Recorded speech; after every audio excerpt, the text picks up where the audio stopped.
ನಮಸ್ಕಾರ ಕ್ರಿಕೆಟ್ ಪ್ರಿಯರೇ. ಕೋಲ್ಕತ್ತಾದಲ್ಲಿ ಭಾರತ ಮತ್ತು ದಕ್ಷಿಣ ಆಫ್ರಿಕಾ ನಡುವೆ ಟೆಸ್ಟ್ ಪಂದ್ಯ ನಡೀತಾ ಇದೆ. ಇದು ಮೊದಲನೇ ಟೆಸ್ಟ್ ಪಂದ್ಯ. ನಿಮಗೆ ಗೊತ್ತಾ, 15 ವರ್ಷಗಳ ನಂತರ ದಕ್ಷಿಣ ಆಫ್ರಿಕಾ ಇದೇ ಕ್ರೀಡಾಂಗಣದಲ್ಲಿ ಟಾಸ್ ಗೆದ್ದಿತು.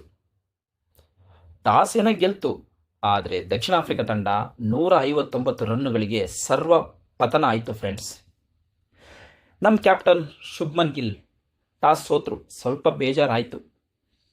ಪರವಾಗಿಲ್ಲ, ಬನ್ನಿ ನೋಡೋಣ ಯಾವ್ಯಾವ ಬೌಲರು ಎಷ್ಟೆಷ್ಟು ವಿಕೆಟ್ ತಗೊಂಡಿದ್ದಾರೆ ಮತ್ತು ಎಷ್ಟು ರನ್ಗಳನ್ನು ಕೊಟ್ಟಿದ್ದಾರೆ ಎಂದು.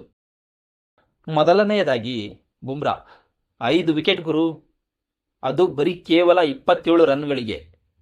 ಇದು ಒಂಥರ ಇನ್ನಿಂಗ್ಸ್ನ ಕೊಲ್ಯಾಪ್ಸ್ ಮಾಡೋ ಥರ ಆಯಿತು. ಇವತ್ತು ಬುಮ್ರಾ ಸೂಪರ್ ಬೌಲಿಂಗ್ ಮಾಡಿದರು. ದಕ್ಷಿಣ ಆಫ್ರಿಕಾ ತಂಡದ ಬ್ಯಾಟ್ಸ್ಮನ್ಗಳಿಗೆ ರನ್ ಹೊಡೆಯೋಕ್ಕೆ ಬಿಡಲೇ ಇಲ್ಲ. ಬಿಟ್ಟರು, ಬಟ್ ಅತಿ ಹೆಚ್ಚಿನದಾಗಿ ಹೊಡೆಯೋಕ್ಕೆ ಬಿಡಲೇ ಇಲ್ಲ. ಕರೆಕ್ಟ್ ಅಲ್ವಾ? ಎರಡನೆಯದಾಗಿ ಮೊಹಮ್ಮದ್ ಸಿರಾಜ್ 2 ವಿಕೆಟ್ ತಗೊಂಡ್ರು ಗುರು, 47 ರನ್ ಕೊಟ್ಟರು. ಸ್ವಲ್ಪ ದುಬಾರಿ ಆಯಿತು, ಬಟ್ ಓಕೆ, ಟೆಸ್ಟ್ ಮ್ಯಾಚ್ ಅಲ್ವಾ, ಅದಕ್ಕೆ. ಇವರು ಒಂಥರ ಆಪತ್ ಬಾಂಧವ ಇದ್ದಂಗೆ. ಯಾಕಂದರೆ ಇಂಗ್ಲೆಂಡ್ನಲ್ಲಿ ಲಾಸ್ಟ್ ಮ್ಯಾಚ್ನ ಗೆಲ್ಲಿಸ್ಕೊಟ್ರು ಮತ್ತು ಸರಣಿ ಡ್ರಾ ಮಾಡಿಸಿಕೊಟ್ರು, ಗೊತ್ತಲ್ವ ನಿಮಗೆ.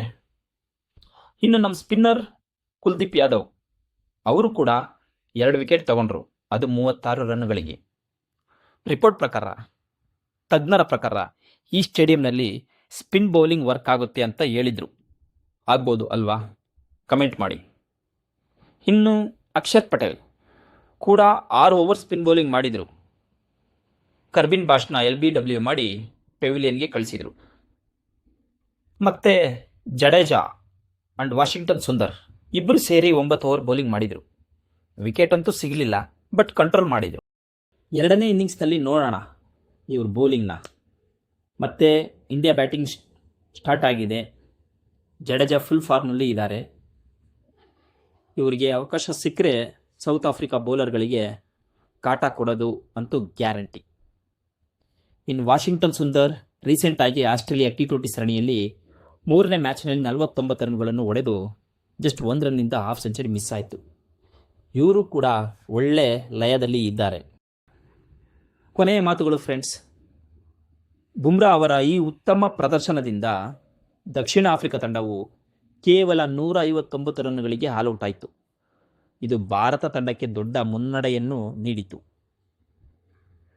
ಇನ್ನು ಬುಮ್ರಾ ಬಗ್ಗೆ ಹೇಳಬೇಕಂದ್ರೆ, ನಮ್ಮ ಬುಮ್ರಾ 18 ಬಾರಿ 5 ವಿಕೆಟ್ಗಳನ್ನು ಸಾಧನೆ ಮಾಡಿದ್ದಾರೆ. ಇವುಗಳಲ್ಲಿ 16 ಬಾರಿ ಟೆಸ್ಟ್ ಪಂದ್ಯಗಳಲ್ಲಿ ಮತ್ತು 2 ಬಾರಿ ಏಕದಿನ ಪಂದ್ಯಗಳಲ್ಲಿ. ಇಟ್ಸ್ ಎ ಗ್ರೇಟ್ ಬೌಲಿಂಗ್ ಅಂತ ಹೇಳ್ಬೋದು ಅಲ್ವಾ? ಕಮೆಂಟ್ ಮಾಡಿ.